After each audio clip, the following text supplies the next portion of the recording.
G'day, Sean Parker again, and let's talk about deontology.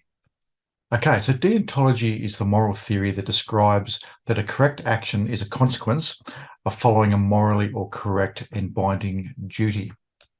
And the word deon comes from the word for binding duty. So essentially, it's a rule-based system of ethics, and the rules derive from universalizable and rationally derived principles. So the moral commands in religious teachings are like a form of deontology, except they don't derive from reason. They derive from the command of a deity or deities. And what makes something wrong in deontology is not adhering to the duty or to the rule. So even if the consequences are good, if you don't follow the duty, the act is wrong. It's often said that deontology is the exact opposite of consequentialism, and we'll discuss consequentialism in the next lecture. And this system of ethics is most famously ascribed to a German philosopher, Immanuel Kant.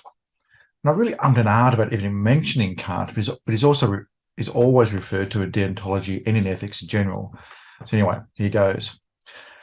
So Kant was a German philosopher who lived in a famously ascetic and habitual lifestyle whilst being a lecturer at Königsberg, which is now in Lithuania. It's rumoured that neighbours would set their clocks by his daily walks, and if you read his work, he uses a really similar rigour. Now, I admit I'm really sympathetic to Kant's aims. That is, from where do moral commands derive, and can we have it that they derive from reason? So I promise that this is the only foray into meta-ethics that I'm going to attempt, at least in this session. But have a think about this for a minute. Before humans evolved, or if you like, if humankind suddenly disappeared, would moral and ethics disappear as well? Would they still exist? Maybe think about this another way. If you are the last person on Earth, is it possible to tell a lie? Now, have a think about this maybe another way. In 300, and I've used this example before, and I'll probably use it again, in 300 BCE, the Greeks who first formulated democracy, who codified ethics, they kept slaves. So if you were a rich Greek person back then, you would have had your own slave. Now, would that make you an evil person? So these questions have all baffled moral philosophers for centuries or millennia. And so many people have got around this by deriving their moral authority directly from religion. But religions have different things to say about what is right and wrong. For example, the Judeo-Christian Bible has moral prohibitions against eating shellfish. But other religions don't have anything to say about shellfish. Who's right? Now, of course, there's nothing wrong with practicing the tenets of your religion, but philosophers generally agree that it's a poor source of moral authority. So many people think that morals then must be relative. Our society makes what is moral. But if you were a citizen of Australia in 1950, you would have considered that to be an unmarried mother was immoral. And as I said earlier, the Greeks kept slaves. So clearly, social norms are not a logical basis for a system of morality.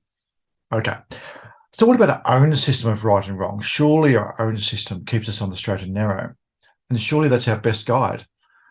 Okay, so we all have similar internal codes that are consistent across individuals and across cultures. So is this a good basis for a moral philosophy? Well, not really. I mean, I think very differently now than when I was a 20-year-old man. So am I moral now, but not then? Or was I moral then, but not now? And what about a psychopath? Now, so a psychopath is someone incapable of not manipulating, dominating, or harming others. Why are their morals worse than ours, or ours worse than theirs? All right, but so what about someone from a different culture? Their moral standards might be very different. So whose is better, theirs or ours? Is there any answer to this relativism? Well, many philosophers are of the view that morals should not be relative and that moral commands and moral practice should derive from reason or rationality. And Kant was famously of this view. And in a very long and complex series of arguments, Kant described that moral commands can only derive from the practical application of reason. And for Kant, this fulfills his main criterion of what constitutes moral practice, that is, of respecting humans as moral agents capable of reason. For Kant, human reason and respect for people was at the centre of his moral project. He stated that we ought to respect ourselves and each other and regard people as ends in themselves and not as means to an end. Now, what this means is that we ought not treat people in any other way than as independent agents of their own destiny. We shouldn't manipulate people. From this viewpoint, Kant developed what is known as the categorical imperative. And I won't get into what that means. You can read about that on your own. But what it really is similar to the golden rule. The golden rule is essentially treat others as you would like to be treated. So Kant flipped this to privilege human reason and to also make it universalizable, so it applies to everyone. So the categorical imperative states that an act is morally worthy if it is derived from reason and applies to everyone equally. It's formally described as act only according to that maxim whereby you can, at the same time, will that it should become a universal law. That sort of translates as, if you're going to do something, it's only moral if it could be applied to everyone, including yourself. So let's now test this to see how it works. Now, just say that you were pondering whether it would be ethical to tell a lie. If telling a lie was to be okay, then everyone telling lies all the time would be okay. But that's really incoherent. That means that we would never trust anybody and that the basis of human communication would be lost. It's internally logically inconsistent. We're basically saying it's okay if people lie to us all the time. So on the basis of reason, not gut feeling, not appeal to law, not public opinion, on the basis of reason and rationality, telling lies cannot be rational and cannot be universalizable. Okay, so let's think about the opposite. If I was to tell the truth, is it logically consistent if we apply this to everyone? Well, yeah. If everyone told the truth, it would respect people's agency. It would lead to human flourishing and social communication would be privileged. So this is where deontology comes in, because it ticks these boxes. Because if it ticks these boxes, then it becomes a duty. We ought to tell the truth all the time to all people because it is a rationally derived principle. Now let's extend this to killing. Would it be okay to kill someone? Well, no, because if it were made universalizable, it would be okay for people to kill each other and even to kill you. So it's plainly logically inconsistent to will that people should be able to kill you. But let's think about the opposite, not killing. Not killing, if made universal, is the opposite. It's consistent to the duties to oneself and to others, and if applied, would lead to human flourishing, respecting people as autonomous agents. It's also logical. No one wants to be killed, so therefore let's not kill others. Okay, that's the end of the subject. We fixed it. We found out how to live. Let's just apply the categorical imperative all the time. Not so fast. Now, can we just derive rational rules and strictly apply them? Well, Kant thought so. He made no exceptions to his rationally derived rules. But can we really just derive rules and apply them strictly? Do these rules apply all the time to all the people in all situations?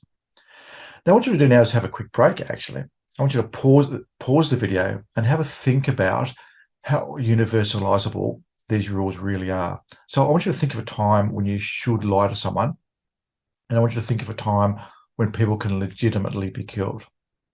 We'll come back and I'll go through a couple of examples and we'll see really how successful deontology is.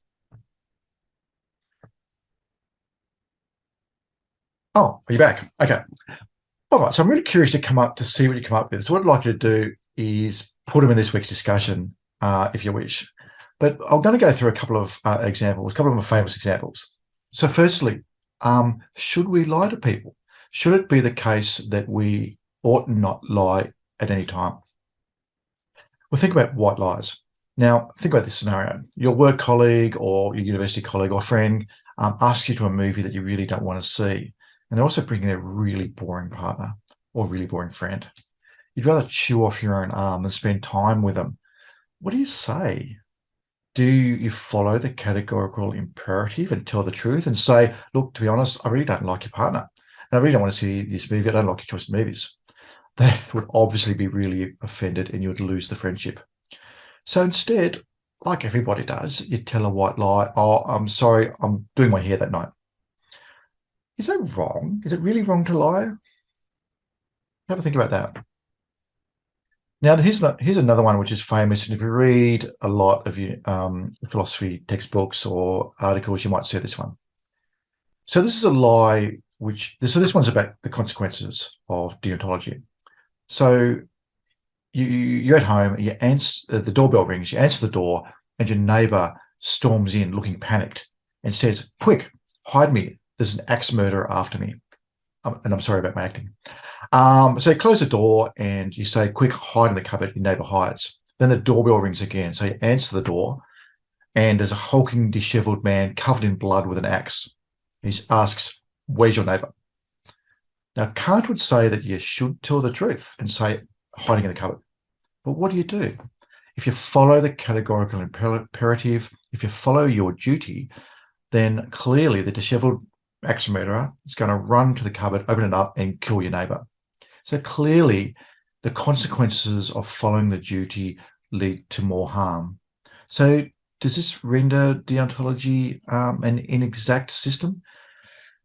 I don't have the answer. Many philosophers have debated this for decades or centuries. We're going to look at this next when we look at consequentialism, because what's really important when we think about ethics is the consequences of the rule that we follow. And if the consequences lead to more harm, then you've got to wonder, is the rule worth following? Now, what we've done in this lecture is use a thing called a thought experiment. Now, when we look at evidence-based practice, when we think about whether we should catheterize someone or whether we should give a certain drug to someone, we follow evidence-based principles, don't we? And that's the whole principle on which healthcare hinges. And we also look at, of course, person-centered care. Now, in things like ethics in philosophy, we look at thought experiments. So from that, we derive some of the ways that we think we should follow ethics. Just so you know, this is what we're doing when we're doing ethics. All right. So anyway, this has all been pretty abstract so far. Now I'm going to put up an example in the forum of a ethical dilemma, and I want you to think about how deontology might apply to that, because this makes it a bit more pertinent to healthcare. So that's it for deontology at this stage. And what we're going to look at next is another major principle of ethics, another major moral theory of ethics, which is consequentialism. Cheers.